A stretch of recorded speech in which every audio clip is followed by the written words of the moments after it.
বরিশাল নগরীর ব্যস্ত সদর রোড।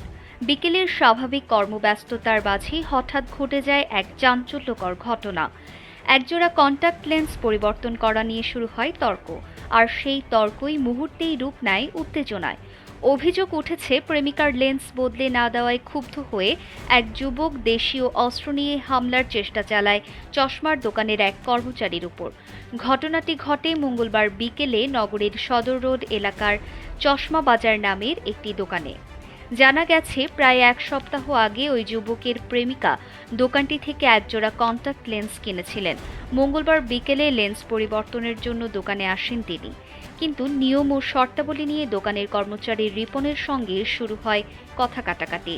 এরই মধ্যে খবর পেয়ে সেখানে ছুটে আসেন প্রেমিক সাফিন। প্রত্যক্ষদর্শীদের ভাষ্য অনুযায়ী উত্তেজিত হয়ে তিনি দোকানে চড়াও হন এবং কোমরে লুকিয়ে রাখা একটি দেশীয় ধারালো দা বের করে কর্মচারী রিপনের উপর হামলার চেষ্টা করেন।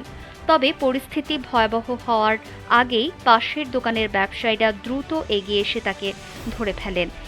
পরে তার কাছ থেকে উদ্ধার করা হয় ধারালো দা এবং খবর দেওয়া হয় পুলিশকে।